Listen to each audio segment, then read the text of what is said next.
साहिब श्री गुरु नानक देव जी के जो जीवन चरित्र है और उसमें जो गहन सूत्र छिपे हैं, जो अध्यात्म की गहराई और विषय छिपे हैं, उनको समझने के लिए हमें अपनी ऊर्जा को बढ़ाना है। तभी हम उन्हें समझ पाएंगे और जीवन में उतार पाएंगे। हर दिन हम श्री गुरु नानक देव जी की कथा के माध्यम से उन सूत्रों को जान रहे हैं। आज 9वां दिन है और इसी यात्रा में आगे चलते हुए साहिब श्री गुरु नानक देव जी ने जब धरती पर अवतार धारण किया तो बहुत ज्यादा अंधकार, कुरीतियां, अज्ञान, पाप फैला हुआ था। और उस समय का जिक्र करते हुए गुरबानी में कहा गया है कि मिट्टी तुंद जग चानन हुआ, सतगुर नानक प्रगटिया, मिट्टी तुंद जग चानन हुआ। बहुत ही गहरा सूत्र है। अंधेरा जब होता है तो अंधेरे में फिर भी थोड़ी देर बाद कुछ कुछ चीजें दिखाई देने लग जाती हैं, महसूस होने लग जाता है, और अंधेरे में फिर भी हम थोड़ा चल सकते हैं। लेकिन जब धुंध होती है तो कुछ भी दिखाई नहीं देता, सामने हमें कुछ भी दिखाई नहीं देता, क्योंकि धुंध से हर चीज ढक जाती है। तो उस समय में जब कुछ भी दिखाई नहीं दे रहा था, ऐसे अंधकार भरे, धुंध भरे समय में, अज्ञान और कुरीतियों के समय में, जब धरती पर असत्य ही असत्य फैल गया था, तो साहिब श्री गुरु नानक देव जी का आगमन हुआ। आज दोस्तों हम जिस विषय पर बात करेंगे वो है कि नारी जाति को बराबर का सम्मान देना। उस समय स्त्री को बहुत ही हीन दृष्टि से देखा जाता था और अपवित्र माना जाता था। किसी भी धार्मिक अनुष्ठान में उसे हिस्सा लेने का कोई अधिकार नहीं था, उसे बराबर का दर्जा नहीं दिया जाता था और पुरुष प्रधान समाज था और बहुत ही दुर्व्यवहार किया जाता था। सती साहिब श्री गुरु नानक देव जी ने ये संदेश दिया कि आत्मा के स्तर पर स्त्री और पुरुष नहीं है, हम सब एक हैं। और स्त्री को भी आत्मज्ञान प्राप्त करने का, धार्मिक अनुष्ठानों में भाग लेने का, सेवा करने का, सिमरन करने का पूरा बराबर का अधिकार है। स्त्री अपवित्र नहीं है, छोटी नहीं है, कमजोर नहीं है। श्री गुरु नानक देव जी को जब जनेऊ 9 साल की उम्र में पहनाने के लिए पिता कालू ने यज्ञ रखा और जब पंडित उन्हें जनेऊ पहनाने लगा तो श्री गुरु नानक देव जी ने कहा, इसके पहनने से क्या होगा? तो पंडित ने कहा, जनेऊ के धारण करने से आप पवित्र हो जाएंगे। तो श्री गुरु नानक देव जी ने कहा, लेकिन बहन नानकी ने तो जनेऊ धारण नहीं किया। तो स्त्री को अपवित्र माना जाता था कि स्त्री तो अपवित्र ही है, वो पवित्र हो नहीं सकती है, क्योंकि कुदरत ने उसके शरीर में कुछ इस तरह का व्यवस्था की है कि उससे अपवित्र ही माना जाता है।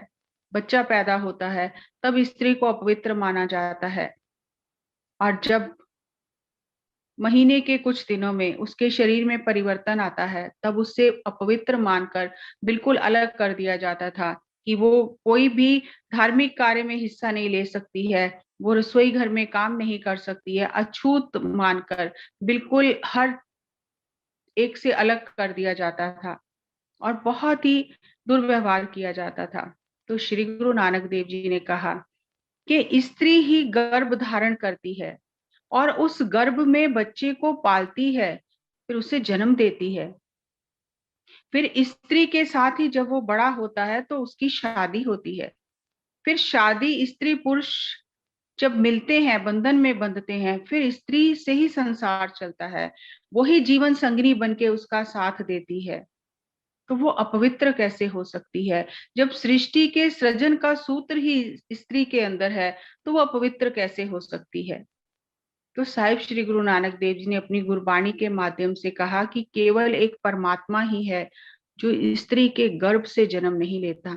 बाकी सब स्त्री के गर्भ से जन्म लेते हैं और जन्म देने के कारण वो अपवित्र नहीं हो जाती है। तो उस समय बहुत ज्यादा ये सूतक माना जाता था और मूतक माना जाता था। कोई मर गया घर में तो भी अपवित्र माना जाता था, और किसी का जन्म हुआ तो बहुत दिन तक वो छुआछूत का माहौल रहता था घर में और अपवित्र माना जाता था। तो श्री गुरु नानक देव जी ने कहा कि जन्म देने से कोई अपवित्र नहीं होता। और जब अपवित्रता की बात आती है तो जिसका मन अपवित्र है वो अपवित्र है। शरीर को धो लेने से, शरीर को स्वच्छ कर लेने से मन भी स्वच्छ हो जाएगा, मन भी पवित्र हो जाएगा, ऐसा तो नहीं है। तो श्री गुरु नानक देव जी ने कहा कि जिस तरह स्त्री हर माहवारी के समय में उस काल से गुजरती है और उसे अपवित्र कहा जाता है, लेकिन इस शरीर को जितना भी साफ किया जाए ये अपवित्र ही रहता है। तो पवित्र वो नहीं है कि जो शरीर को बार बार धोकर उसे स्वच्छ करता है, पवित्र वो है जिसका मन पवित्र है। और स्त्री से सृष्टि का सृजन होता है, वो अपवित्र नहीं है। तो श्री गुरु नानक देव जी ने अपनी वाणी में कहा, सो क्यों मंदा आखिए जित जब में राजान, जिसने इतने संत भगत गुरु पीर पैगंबरों को जन्म दिया है, जो उसकी कोख में पले हैं और उसने गर्भ धारण करके उन्हें जन्म दिया है, वो अपवित्र कैसे हो सकती है। तो श्री गुरु नानक देव जी ने यहाँ पर कहा कि जो सूतक माना जाता है कि घर में सूतक है और इस घर से अन्न जल ग्रहण नहीं करना, तो ये भी हमारा भ्रम है। हमें हमेशा लगता है कि बाहर की परिस्थितियों के कारण हम अपवित्र हो रहे हैं। हम कभी भी अपने भीतर झांक कर नहीं देखते कि हमारे भीतर कितनी अपवित्रता है। तो उसके बारे में श्री गुरु नानक देव जी ने कहा, पानी में भी जीव है, हर चीज में जीव है, और जन्म और मृत्यु का खेल तो हर पल चल रहा है सृष्टि में। जीव पैदा होते हैं, जीव चले जाते हैं, हमारे शरीर के अंदर ही हर पल नए जीवाणु पैदा हो रहे हैं, पुराने जीवाणु शरीर से बाहर निकल रहे हैं। तो जन्म और खेल का, जो जन्म और मरण का खेल है, ये तो सृष्टि में हर समय चल रहा है। तो पवित्र अपवित्र का इससे कोई संबंध नहीं है। तो श्री गुरु नानक देव जी ने पंडितों को उपदेश देते हुए कहा कि सूतक ये नहीं है। तो वहां श्री गुरु नानक देव जी ने सूतक का सही अर्थ बताया। श्री गुरु नानक देव जी कहते हैं कि सूतक जो है वो मन को लगा है। तो मन को कौन सा सूतक लगा है? लालच का सूतक लगा है कि सब कुछ मुझे ही मिल जाए। तो मन लालची है, मन को लालच का सूतक लगा है। और जीवा को कूड़ झूठ बोलने का सूतक लगा है, हर पल झूठ ही बोलती रहती है। और आंखों को भी सूतक लगा है। आंखें पराया तन, पराया धन देखती रहती हैं, उस पर दृष्टि रखती हैं अपनी। तो आंखों को भी सूतक लगा है, कानों को भी सूतक लगा है, वो हर समय निंदा चुगली में व्यस्त रहते हैं सुनने में। तो कान भी अपवित्र हैं, कानों को भी सूतक लगा है। तो ये सूतक उतरेगा कैसे जब हम हर तरफ से ज्ञान इंद्रियों से अपवित्रता अपने भीतर लेकर जा रहे हैं? तो पवित्र कैसे होगा ये मन? तो उसका भी श्री गुरु नानक देव जी ने एक बहुत ही सुंदर सूत्र दिया। सूचे एह ना आखिए बहन जे पिंडा धोए। शरीर को धोने से सूतक उतर जाएगा, ऐसा नहीं है। श्री गुरु नानक देव जी ने कहा ये सूतक ऐसे नहीं उतरेगा, ये सूतक उतरेगा ज्ञान से। नानक सूतक एव ना उतरे, ज्ञान उतारे धोए। छुआछूत करने से, नहाने से, परहेज करने से ये मन की अपवित्रता दूर नहीं होगी। मन की अपवित्रता दूर होगी ज्ञान से। तो जिसे ज्ञान प्राप्त हो जाता है उसके मन की अपवित्रता दूर हो जाती है। इसका अपवित्रता का संबंध मन से है, स्त्री से नहीं है। जो भी इस मार्ग पर चलता है, जो भी अपने मन को स्वच्छ कर लेता है, वो पवित्र हो जाता है। तो श्री गुरु नानक देव जी ने बराबर का दर्जा दिया, स्त्री और पुरुष में कोई भेदभाव नहीं रखा। और आज हम जब ये बात याद करते हैं कि साहिब श्री गुरु नानक देव जी का पहला सिख कौन है, तो उस समय हम कहते हैं साहिब श्री गुरु नानक देव जी का पहला सिख बेबे नानकी जी हैं। उन्हें वो सम्मान प्राप्त है, वो मान प्राप्त है। तो श्री गुरु नानक देव जी ने बराबर का दर्जा दिया कि आत्मज्ञान प्राप्त करने का, सेवा करने का, सिमरन करने का, साधना करने का, स्त्री को समान अधिकार है, वो अपवित्र नहीं है। जिसका मन अपवित्र है वो अपवित्र है। तो श्री गुरु नानक देव जी ने यहाँ जो हमें ये सूत्र दिया, ये सिद्धांत दिया कि स्त्री पुरुष अध्यात्म के मार्ग में दोनों बराबर हैं, और शरीर की पवित्रता नहीं, मन की पवित्रता चाहिए। और बहुत ही ज्यादा भ्रांति हमें है, हम गुरबानी पढ़ते नहीं है, हमें उसकी समझ नहीं आती है, हम आधा अधूरा इधर उधर से जो सुन लिया उसी को सत्य मानकर आंखें बंद करके उसके पीछे चल पड़ते हैं। लेकिन दोस्तों, अगर हम ध्यान करेंगे, साधना करेंगे, तब हमें पता चलेगा कि गुरु नानक देव जी ने या बाकी गुरुओं ने हमें क्या मार्ग दिखाया है और हम किस मार्ग पर चल पड़े हैं। हमने सोचा नहीं, समझा नहीं, जानने का प्रयास भी नहीं किया, यहाँ वहां से जो सुना आंखें बंद करके उसके पीछे चल पड़े। और ये बहुत बड़ी भ्रांति है कि मैं भी जब बात करती थी और अपने आसपास के लोगों से पूछती थी कि श्री गुरु ग्रंथ साहिब जी में ऐसा कुछ लिखा गया है, ऐसा कोई शब्द है जिससे ये पता चले कि मांसाहार वर्जित है और भोजन कैसा होना चाहिए, तो कहते थे कि नहीं, ऐसा तो कुछ नहीं है लिखा हुआ, ये इंसान की अपनी इच्छा है, उसे क्या करना है। तो मुझे बहुत इस बात की हैरानी होती थी कि ऐसा कैसे हो सकता है, जब सब धर्मों का जो जड़ है, वो मूल है, दया कहा गया है, तो ये कैसे हो सकता है कि श्री गुरु ग्रंथ साहब में इसका जिक्र नहीं किया गया। लेकिन जब ध्यान में आने के बाद मैंने गुरबानी को पढ़ना शुरू किया, पढ़ती मैं पहले भी थी लेकिन समझ नहीं आती थी चीजें, लेकिन जब ध्यान में आने के बाद पढ़ना शुरू किया तो इतनी हैरानी हुई कि इतने कठोर शब्दों में बार बार ये गुरबानी में लिखा गया, तो हमें क्यों समझ नहीं आता, हम क्यों गुरु से मार्गदर्शन नहीं लेते, क्यों हम लोगों के पीछे चल के आंखें बंद करके चल पड़ते हैं। तो साहिब श्री गुरु नानक देव जी ने ये बताया कि अन्न का कितना ज्यादा अध्यात्म में और हमारे मन पर और हमारी आत्मा का पर प्रभाव पड़ता है। अगर हम अध्यात्म के मार्ग पर चलना चाहते हैं, परमात्मा को पाना चाहते हैं, तो हमें अपने अन्न का विशेष ध्यान रखना होगा, क्योंकि अन्न से ही ये शरीर बनता है, अन्न से ही ये मन बनता है, और अन्न से ही आत्मा पर कर्मों का बोझ पड़ता है। हम कैसा अन्न कमाते हैं, कैसे पकाते हैं, कैसे उसको खाते हैं, इसका पूरा प्रभाव हमारे ऊपर पड़ता है। और उसी ऊर्जा से हमारा आभा मंडल बनता है, जिस ऊर्जा से, अन्न से हमारा पूरा जीवन चलता है, तो उसके ऊपर हमें कितना विशेष ध्यान देना चाहिए। इसीलिए कहा गया है जैसा अन्न वैसा मन। हमारा अन्न कैसा है वैसा ही हमारा मन होगा, क्योंकि जो हमें खाना दिखाई देता है, वो खाना जो हम खाते हैं वो हमें दिखाई देता है। तो ग्रंथों में 3 प्रकार का भोजन कहा गया है, सात्विक भोजन, राजसिक भोजन और तामसिक भोजन। और जो ये 3 प्रकार का भोजन है, ये हमारे मन पर अलग अलग तरह के प्रभाव डालता है, और उसी तरह के हमारे विचार बन जाते हैं, उसी तरह की हमारी ऊर्जा, हमारा आभा मंडल बन जाता है, और उसी तरह हमारी आत्मा पवित्र अपवित्र हो जाती है, मन पवित्र या अपवित्र हो जाता है। तो अन्न का बहुत ही गहरा अध्यात्म में प्रभाव पड़ता है। तो इसके लिए श्री गुरु नानक देव जी ने गुरबानी में एक शब्द उच्चारण किया, बाबा और खाना खुशी खुआर, जित खादे तन पीड़िए, मन में चले विकार। श्री गुरु नानक देव जी कहते हैं कि वो खाना, चाहे वो हमें प्रसन्नता दे, खुशी दे, लेकिन वो खाना शरीर के खराब करता है, शरीर को, शरीर के लिए बिल्कुल भी वो खाना ठीक नहीं है। कौन सा खाना? तो उसका उत्तर देते हैं, जित खादे तन पीड़िए। जिस भोजन को खाने से तन जो है वो दुखी होता है, कष्ट सहता है, पीड़ा सहन करता है, वो खाना हमें खराब करता है। और तन तो तकलीफ में रहता ही है, और मन पर उसका क्या प्रभाव पड़ता है? मन में चले विकार, मन में विकार उत्पन्न करता है। वो खाना हमारे लिए बिल्कुल भी उचित नहीं है। बाबा और खाना खुशी खुआर, जित खादे तन पीड़िए, मन में चले विकार। पंजाबी में पीड़िए कहते हैं, जैसे गन्ने का रस निकालते हैं तो उसे कहते हैं गन्ना पीड़ दिया।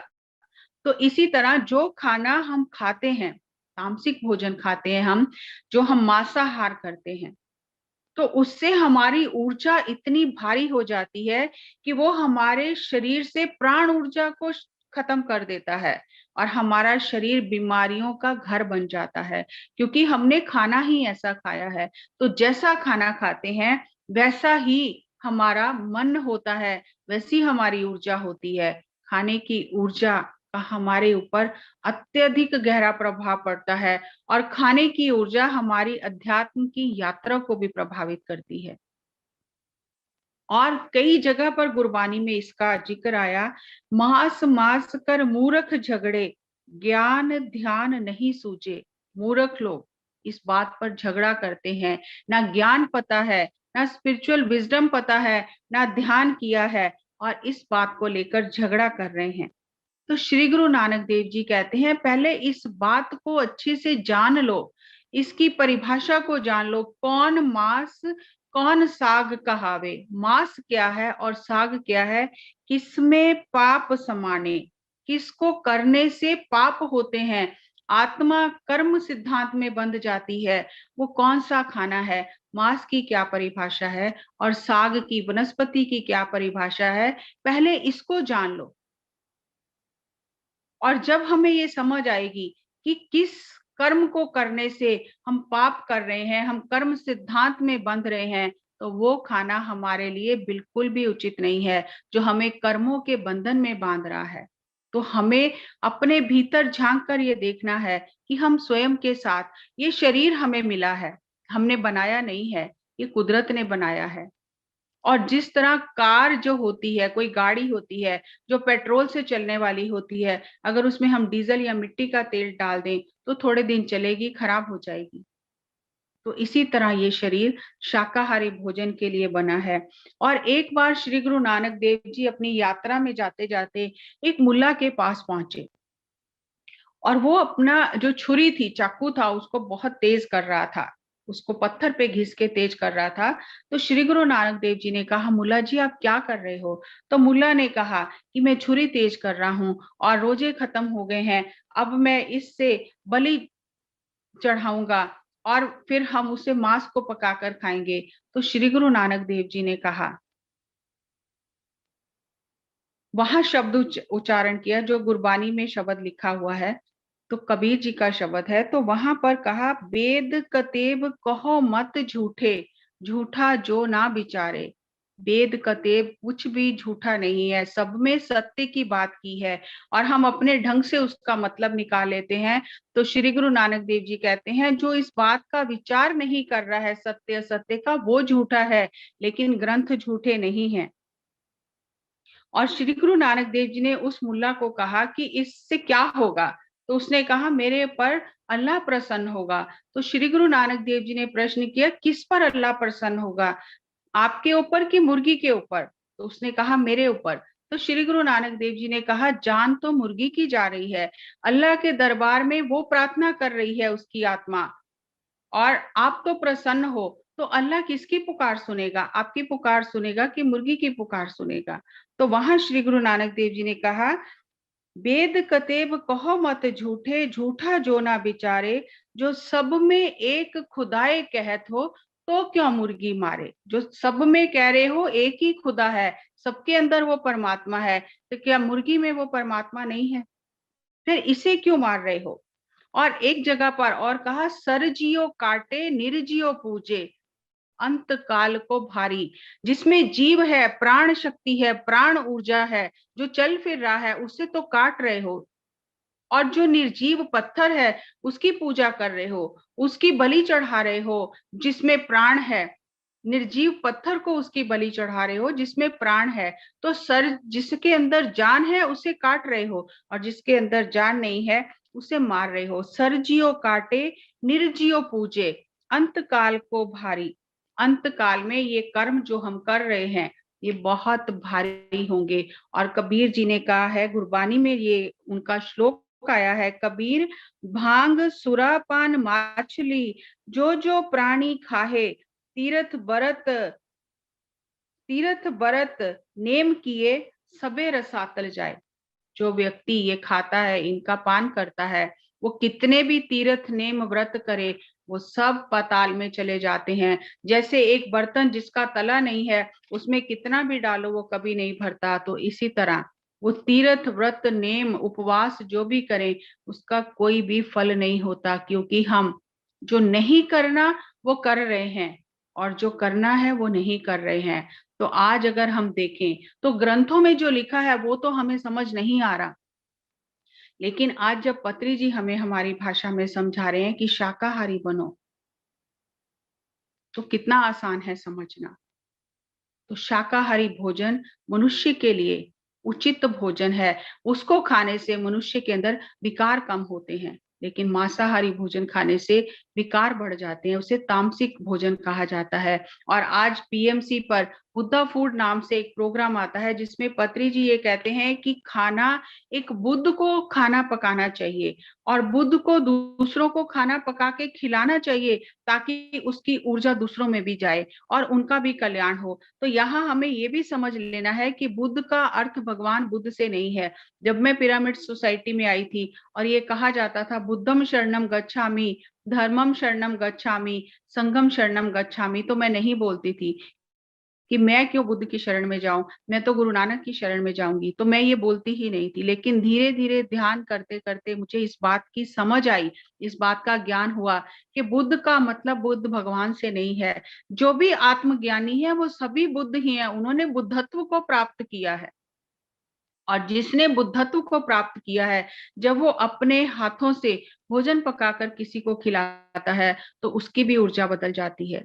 तो हमें कैसा भोजन खाना है, किस तरह से भोजन पकाना है, और यहाँ पर पत्री जी ने हमें बहुत ही सरल सूत्र दे दिए कि शाकाहारी बनो। और दूसरा कि हमारे अंदर जब हम कुछ ऐसे भोजन लेते हैं जो हमारे अंदर नकारात्मकता को बढ़ाते हैं, विकारों को बढ़ाते हैं, तो हम ध्यान भी कर रहे हैं लेकिन हमारा भोजन अच्छा नहीं है, तो वो हमें उसका उतना फल नहीं मिलता। तो उसके लिए पत्री जी ने कहा कि गार्लिक, लहसुन का बिल्कुल जो इस मार्ग पर चल रहा है उसे सेवन नहीं करना चाहिए, क्योंकि लहसुन नकारात्मक ताकत जो है, नकारात्मक असुरी शक्तियों ने बनाया है हमारे अंदर, वो नेगेटिविटी को बढ़ाता है।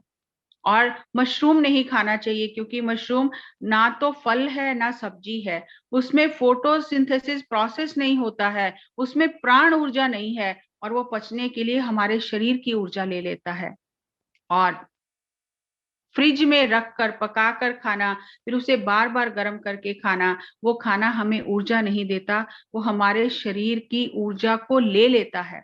और माइक्रोवेव में जब हम खाना पकाते हैं या उसे गर्म करते हैं, तो उसकी जो रेडिएशन है, उसकी जो वेव्स हैं, वो खाने के पूरे पोषक तत्व जो हैं उन्हें नष्ट कर देती हैं। और जब ऐसा खाना हम खाते हैं तो वो खाना हमारे अंदर से प्राण ऊर्जा को सोख लेता है। और फिर अगर हम ऐसा खाना खा के ध्यान में बैठेंगे तो हमारा ध्यान में मन नहीं लगेगा। तो आप स्वयं एक प्रयोग करके देखें कि 40 दिन आप सात्विक खाना खाएं, और आप देखें आपका ध्यान कितना अच्छा लगता है। और अगर आप सात्विक खाना नहीं खाते हैं, फिर आप ध्यान करते हैं, तो आपका ध्यान कैसा लगता है, आप स्वयं प्रयोग करके देख सकते हैं। तो इसीलिए जो ग्रंथों में गूढ़ रहस्य बताए गए हैं, वो आज खोल खोल के पत्री जी हमारे सामने हमारी भाषा में बताते हैं, ताकि हमें समझने में आसानी हो, सुविधा हो, और हम अपने अध्यात्म के मार्ग पर आगे और बढ़ सकें। साहिब श्री गुरु नानक देव जी करतारपुर में आए, और जब करतारपुर में अपनी यात्रा सारी उदासियां पूरी करके करतारपुर पहुंचे, तो 18 साल उन्होंने करतारपुर में रहकर खेती बाड़ी की। जो श्री गुरु नानक देव जी ने हमें सिद्धांत दिए, नाम जपो, किरत करो, वंड छको, वो खाली हमें उपदेश नहीं दिया, वो करके दिखाया है। उन्होंने हमें सिखाया है कि कैसा जीवन जीना चाहिए। और श्री गुरु नानक देव जी ने 18 साल अपने जीवन के अंतिम पड़ाव में करतारपुर में खेती बाड़ी की, और वहां पर जो सिख संगत आती थी उनके लिए धर्मशाला बनाई, और वहां ध्यान, सिमरन, गुरबानी का कीर्तन होता था, और लंगर की व्यवस्था चलाई। और लंगर सारी साध संगत जो भी वहां जाती थी, श्री गुरु नानक देव जी के उपदेश ग्रहण करती थी, तो उनके लिए लंगर की व्यवस्था होती थी। और हाथ पांव से काम करना सिखाया, कि ऐसा नहीं है कि हम तो अध्यात्म के मार्ग पर चल पड़े हैं तो हम आंखें बंद करके बैठ जाएं और सब काम छोड़ दें, नहीं। तो श्री गुरु नानक देव जी को जब श्री गुरु अंगद देव जी को गुरियाई गद्दी सौंप दी और अपनी गद्दी का वारिस बना दिया, और जब श्री गुरु नानक देव जी मातलोक को छोड़कर सचखंड चले गए, तो उससे पहले श्री गुरु अंगद देव जी को कहा कि आप खडूर साहब चले जाओ और वहां रहो जाके। गुरु के वचन मानने सिख का काम है, लेकिन कई बार गुरु के वचन ऐसे होते हैं कि सिख का हृदय नहीं मानता, मन नहीं मानता मानने के लिए, लेकिन फिर भी जिसने गुरु को समर्पण कर दिया, वो तो गुरु के वचन मानना ही उसका काम है। साहिब श्री गुरु नानक देव जी के वचन गुरु अंगद देव जी ने माने, जबकि वो श्री गुरु नानक देव जी को जानते थे कि श्री गुरु नानक देव जी जगत गुरु हैं और वो उनके सानिध्य में रहकर सेवा करना चाहते थे। लेकिन श्री गुरु नानक देव जी ने कहा आप खडूर साहब चले जाओ और वहां पर रहो। तो श्री गुरु नानक देव जी वहां चले गए और श्री गुरु अंगद देव जी वहां चले गए, और श्री गुरु नानक देव जी ने उन्हें बता दिया कि हमारा जाने का समय आ गया है। और बाले को भी श्री गुरु नानक देव जी ने कहा कि बाला हम जाने जा रहे हैं और आप भी करतारपुर चले जाओ, आप भी तलवंडी वापस चले जाओ। तो बाले ने कहा गुरुजी मुझे भी साथ लेकर जाओ। तो श्री गुरु नानक देव जी ने कहा अभी आपका काम है मातलोक पे, वो काम करके फिर आप हमारे पास आएंगे। तो जो एक सिख था जो श्री गुरु नानक देव जी के पास सेवा करता था, जब वो गया जंगल में गाय भैंसों के लिए घास लेने, तो उसे वहां पर देवता मिले, साधु मिले दो, और उन्होंने एक पुड़िया दी जिसमें कुछ बंधा हुआ था और कहा ये हमारा संदेश श्री गुरु नानक देव जी को दे देना। जब उस सिख ने जल्दी आकर वो श्री गुरु नानक देव जी को वो पुड़िया दी, तो श्री गुरु नानक देव जी ने खोल कर देखा तो उसमें थोड़ी विभूति थी। तो श्री गुरु नानक देव जी ने मुस्कुराकर कहा बाला, ये कमलिया हमारे जाने का संदेशा लेकर आया है, अब हमारा जाने का समय आ गया है। तो श्री गुरु नानक देव जी ने श्री गुरु अंगद देव जी को और पाई बाला को विदा कर दिया, और पाई बुड्ढा जी वहां पर रहे। और श्री गुरु नानक देव जी ने जब अपने पुत्रों को ये संदेश दिया, तो उन्होंने कहा कि नहीं, अभी ऐसे कौन जाता है। तो श्री गुरु नानक देव जी ने वहां पर नेत्र मूंद लिए और शरीर को, प्राणों को त्याग दिया। जब बेटों को पता चला कि सच्ची में ही चले गए हैं, तो आकर बहुत वैराग किया कि बाबा जी हमसे 4 घड़ियां बात किए बिना मत जाना। तो श्री गुरु नानक देव जी फिर पुनः शरीर में आए और उन्होंने अपने बेटों से जो उन्होंने पूछना था वो बात की। तो उन बेटों ने कहा कि आपने सब कुछ तो गुरु अंगद को दे दिया है, तो हमारा क्या होगा। तो श्री गुरु नानक देव जी ने कहा कि जो सिख हमें मानेंगे वो आपको गुरु पुत्र करके मानेंगे और आपकी पूजा होगी। और आज तक वेदी वंश में जो भी हैं उनकी पूजा होती है, उन्हें उतना उस तरह का सम्मान मिलता है। तो जब श्री गुरु नानक देव जी सचखंड चले गए, तो गुरु अंगद देव जी खडूर में थे और वहां एक माई के घर में रहते थे और बाहर नहीं निकलते थे। तो जब श्री गुरु नानक देव जी चले गए और बहुत वहां पर संगत तड़पने लगी कि गुरु अंगद देव जी कहाँ हैं, अब गुरु अंगद देव जी का दर्शन करें और उनसे उपदेश लें। तो किसी को पता नहीं चल रहा था गुरु अंगद देव जी कहाँ हैं। तो उस समय 5 जो सिख बहुत करीबी श्री गुरु नानक देव जी के थे, उसमें पाई बुड्ढा जी जो थे, जिनको ब्रह्म ज्ञानी की अवस्था प्राप्त हुई थी, जिनकी दिव्य दृष्टि जागृत थी, तो सभी ने उनसे कहा कि आप ही देखकर बताओ कि गुरु अंगद देव जी कहाँ हैं। तो उन्होंने कहा कि जब हम सुबह उठकर ध्यान में बैठेंगे मिलकर पांचों, तो अगर उस समय मुझे कुछ पता चला तो मैं अवश्य आपको बताऊंगा, ऐसे तो पता नहीं चल रहा। तो सुबह पांचों ने उठकर अपना नित्य नेम किया, ध्यान किया, और पाई बुड्ढा जी को पता चला कि श्री गुरु अंगद देव जी खडूर साहब में छुपे हुए हैं, एक माई के घर में, और किसी को गांव में पता नहीं है। वो माई जो श्री गुरु जी को चाहिए वो सेवा करती है और दरवाजा बंद कर देती है। तो पाई बुड्ढा जी ने कहा आप मेरे साथ चलो और मैं जाकर आपको गुरु अंगद देव जी से मिलवाता हूँ। तो वो पांचों सिख पाई बुड्ढा जी के साथ उस माई के घर पर गए और जाकर कहा कि यहाँ पर गुरु अंगद देव जी आए हैं और हमें उनके दर्शन करने हैं। तो माई ने हाँ नहा कुछ नहीं कहा और अंदर जाके गुरुजी को संदेशा दिया कि 5 सिख आए हैं और वो कहते हैं हमें आपका दर्शन करना है, कैसे किया जाए? आपने मना किया है किसी को बताना नहीं, तो क्या किया जाए? तो श्री गुरु अंगद देव जी ने कहा, वो पांचों सिख मेरे बहुत प्रिय हैं, उन्हें अंदर ले आओ। तो अंदर गए, गुरु जी से वार्तालाप किया और पांचों ने श्री गुरु जी को कहा, गुरु जी संगत बहुत तरस रही है, आप बाहर आओ, आप संगत को उपदेश दो, संगत को संभालो। श्री गुरु नानक देव जी तो चले गए हैं सचखंड, लेकिन अब आपको सौंप कर गए हैं, आप संगत को संभालो। जब ये वार्तालाप हो रहा था, तो भाई बुड्ढा जी के मन में आया कि कहाँ गुरु छिपे थे और कहाँ मेरी कितनी दिव्य दृष्टि है कि मैंने ढूंढ लिया। तो मन में वो अहंकार का बीज आना शुरू हुआ। तो गुरु अंगद देव जी जान गए कि इनके मन में क्या चल रहा है। तो उसी समय थोड़ा ही टाइम बीता, तो वो माई फिर अंदर आई और उसने कहा, गुरुजी लुबाने सिख जो हैं उनकी बहुत संगत आई है और बहुत ही बैलगाड़ियां अनाज की और मीठे की, गुड़ की और चीनी की भरकर लाए हैं और वो कह रहे हैं कि आपके घर में गुरु अंगद देव जी छुपे हैं और हमें गुरु अंगद देव जी का दर्शन करना है। तो जब भाई बुड्ढा जी ने ये बात सुनी, तो मन में बहुत ही हैरानी हुई कि मैं समझ रहा था मुझे ही पता चला है, तो इनको किसने बताया है?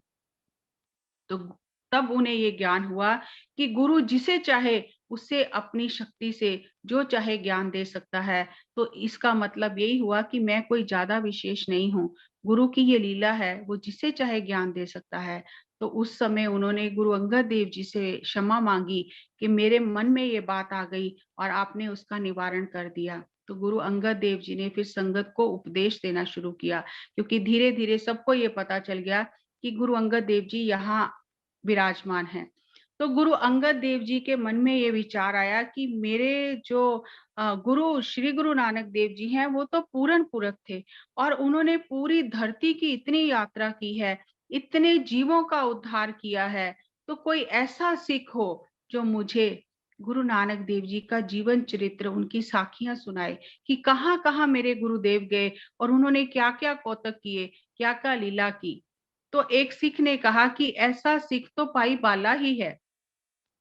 तो वो तलवंडी चला गया है, श्री गुरु जी ने उसे तलवंडी भेज दिया है।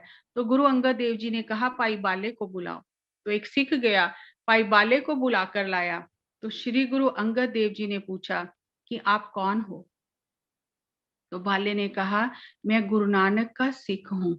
तो श्री गुरु अंगद देव जी ने कहा कि आप तो बहुत ही भाग्यशाली हो कि आपने पूरा समय बचपन से लेकर श्री गुरु नानक देव जी के चरित्र देखे हैं, उनके साथ यात्रा की है। तो आप हमें श्री गुरु नानक देव जी का जीवन चरित्र सुनाओ, उनके जीवन की लीला सुनाओ, कहाँ कहाँ गए, क्या लीला की, क्योंकि आपने तो अपनी आंखों से देखा है। तो उस समय श्री गुरु अंगद देव जी को और सारी संगत को भाई बालाजी ने श्री गुरु नानक देव जी के जन्म से लेकर सचखंड जाने तक की पूरी वार्ता सुनाई। और कई बार वो साखियां सुनते सुनते श्री गुरु अंगद देव जी समाधि स्थिति में चले जाते थे और एक बार तो 7 दिन वो सुनते सुनते समाधि स्थिति में रहे और गांव के लोगों ने सोचा कि शायद गुरु अंगद देव जी भी शरीर छोड़कर सचखंड चले गए हैं। लेकिन 7 दिन बाद उन्होंने अपने आप को सुचेत किया, सावधान किया और फिर पाई बाला से पूछा कि आगे गुरुजी कहाँ गए। तो पाई बाले ने कहा, गुरुजी श्री गुरु नानक देव जी पूर्ण पुरख थे, लेकिन आपने ही उन्हें पहचाना। मैं पूरा समय उनके साथ रहा, पूरा जीवन उनके साथ रहा, लेकिन ये मुझे भी पता नहीं चला कि गुरु नानक देव जी, मैंने गुरु नानक देव जी को गुरु पूर्ण पुरख मैं नहीं समझ पाया कि मैं उनके, जिनके साथ मैं रह रहा हूँ, जिनके साथ दिन रात में चल रहा हूँ, वो कितने महान गुरु हैं। आपने उन्हें पहचाना, आपने उन्हें जाना और आप उनका ही रूप हो गए। तो श्री गुरु अंगद देव जी ने वहां जो पाई बाले ने साखियां सुनाई, वो एक सिख ने लिखी और वही जन्म साखी पाई बाले वाली बहुत प्रसिद्ध है, जिसे हम पढ़ते हैं, सुनते हैं और जिसमें हम ये सारे सूत्र समझते हैं जो श्री गुरु नानक देव जी ने लीला करके दिए। तो पाई बाला जी की ये एक ड्यूटी बची थी कि गुरु नानक देव जी के वो जीवन का पूरा चरित्र उन्हें लिखवाना था। इसलिए उन्हें और श्री गुरु नानक देव जी के सचखंड जाने के बाद भी धरती पर रुकना पड़ा। तो हम जिस योजना को लेकर आते हैं, जिस कार्य को लेकर हमारी आत्मा धरती पर आती है, वो कार्य करके ही जाते हैं हम।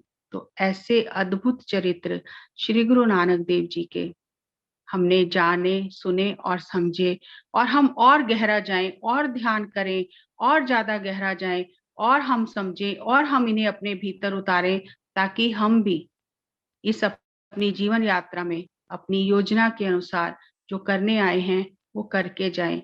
तो आप सभी का बहुत बहुत धन्यवाद, जो इतना समय 9 दिन हमने श्री गुरु नानक देव जी की साखियां सुनी और उन्हें सूत्रों को समझने का प्रयास किया। तो आप किसी पर निर्भर ना रहें। ये नहीं है कि जो मैंने बताया है, जो मैंने जाना है, वही ज्ञान है। मुझे इतना ही समझ में आया है। आप जब ध्यान करेंगे, उन्हें पढ़ेंगे, सुनेंगे और गहराई में जाएंगे, आपको और गहरे हीरे मोती हाथ लगेंगे। तो हर दिन हमें ध्यान करना है, स्वयं के भीतर गहराई से उतरना है, ताकि हम उन हीरे मोतियों को पा सके, क्योंकि हमारे भीतर ही सब कुछ है। और हमारी बुद्धि उजागर हो, हमारी बुद्धि में वो हीरे मोती उजागर हो, ताकि हम गुरु के ज्ञान को ग्रहण कर सकें। ज्ञान तो है, लेकिन हमें स्वयं को ग्रहण करने के काबिल बनाना है। तो अब हम ध्यान करेंगे, सांसों के साथ एक हो जाएंगे, मधुर संगीत के साथ, आती जाती सांसों के साथ एक हो जाएंगे।